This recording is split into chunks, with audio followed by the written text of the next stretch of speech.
Divya Hindi news, लोकशाही का मजबूत आधार स्तंभ।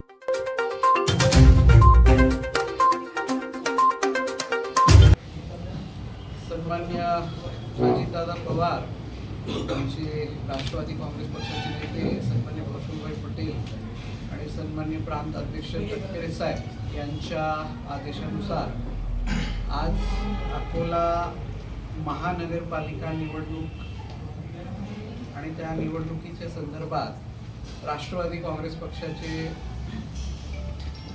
शहर अध्यक्ष सन्मान्य देशमुख साहेब, सन्मान्य बरगाडजी, आम्ही एक प्राथमिक चर्चा राष्ट्रवादी काँग्रेस पक्षाची पण झालेली आहे आणि सोबतच मित्रपक्ष म्हणून युती म्हणून भाजपसोबत पण बोलणी सुरू आहे तिथे। आज खरं म्हणजे प्रथमच मला चंद्रपूर आणि अकोला दोन महानगरपालिकेची जबाबदारी दिल्यामुळे चंद्रपूरला जाऊन आलो। आज आमची प्राथमिक बैठक तिथे संपन्न झाली भाजपसोबत आणि 1-2 जागा सोडून बाकी जागेवर सहमती तिथे झालेली आहे।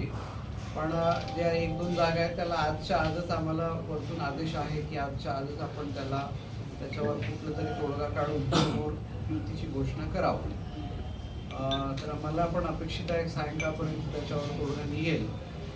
दुसरं, महानगरपालिकाची निवडणूक ही अतिशय महत्त्वाची, शहरीकरण आजकाल आपल्याला सर्वांनाच माहिती आहे की महाराष्ट्रासह पूर्ण देशात जेवढेही राज्य आहेत त्याच्यात शहराचं महत्त्व आता वाढलेलं आहे। म्हणून महानगरपालिकेची निवडणूक ही अतिशय महत्त्वाची असते आणि सन्मान्य दादांनी जबाबदारी देऊन अकोला इथे महायुती जर झाली तर महायुतीचे सर्व उमेदवार कसे विजयी होतील याची एक प्राथमिक माहिती घेऊन त्याचा आढावा घेऊन सर्व माहिती आम्ही वरिष्ठांना पण देणार आहे आणि आज जर त्याच्यात तोडगा निघाला तर आम्ही एबी फॉर्म आजच देऊन देऊ किंवा मग उद्यापर्यंत देऊ, पण तोडगा निघण्याची शक्यता आजच आहे। कोणाला काही विचारायचं असेल? धुरंधर मानले जातात अकोल्यात एवढे मोठे नेते असताना 14 जागा 15 जागा म्हणजे हा आकडा फार लहान वाटत नाही तुम्हाला? नाही दादा, तुम्ही पहिले 2 मूळ पक्ष एक विचारधाराचे आणि 2 मूळ पक्ष एका विचारधाराचे अशी युती आपल्याला आजपर्यंत बघायला मिळालेली आहे। आज पहिल्यांदा आपल्याला 3 पक्ष आणि काही मित्र पक्ष असे 4-4, 5-5 पक्षाची युती बघायला मिळते। आणि जेव्हा एखादा फॉर्म्युला ठरतो 2 पक्षामध्ये, तर फॉर्म्युला काय ठरतो की पहिले आपण जे निवडून आलेलो आहे ते जागा आम्हाला द्या, उर्वरित जागेवर बोला।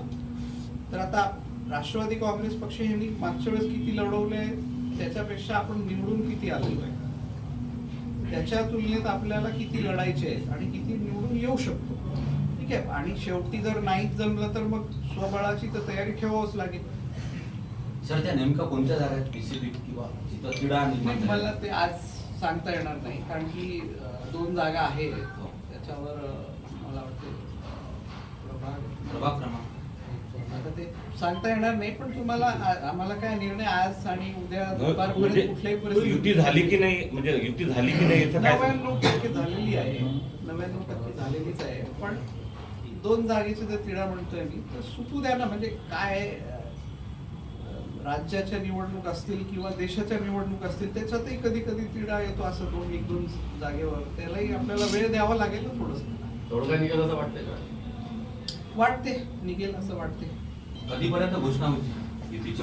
मी तर आज घोषणा करण्याकरिताच आलो होतो, पण आता ते सिच्युएशन म्हणतो आपण की राजकीय परिस्थिती कधी हा वेळ बघूनच करावं लागते आणि राजकीय परिस्थिती आजची असं म्हणते की एक बैठक झाली, परत आम्ही दुपारून आता मी अमोल मिटकरी साहेबांना भेटायला जाणार आहे, तिथून आल्यानंतर परत एक मीटिंग आम्ही भाजपसोबत बसणार आहे, त्याच्यात मग आम्ही तोडगा नाही निघाला तर माघारी घेऊन सर नाही काय 2 पावलं। नमस्कार, आप देख रहे थे दिव्य हिंदी न्यूज।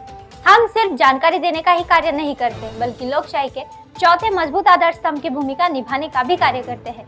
देश दुनिया से आने वाली सभी ब्रेकिंग न्यूज से अपडेट रहने के लिए आज ही दिव्य हिंदी न्यूज के इस चैनल को यूट्यूब पर सब्सक्राइब करें और बेल आइकन क्लिक करना ना भूलें। दिव्य हिंदी न्यूज आपके परिवार को रखे जागरूक और आपको एक्टिव। धन्यवाद।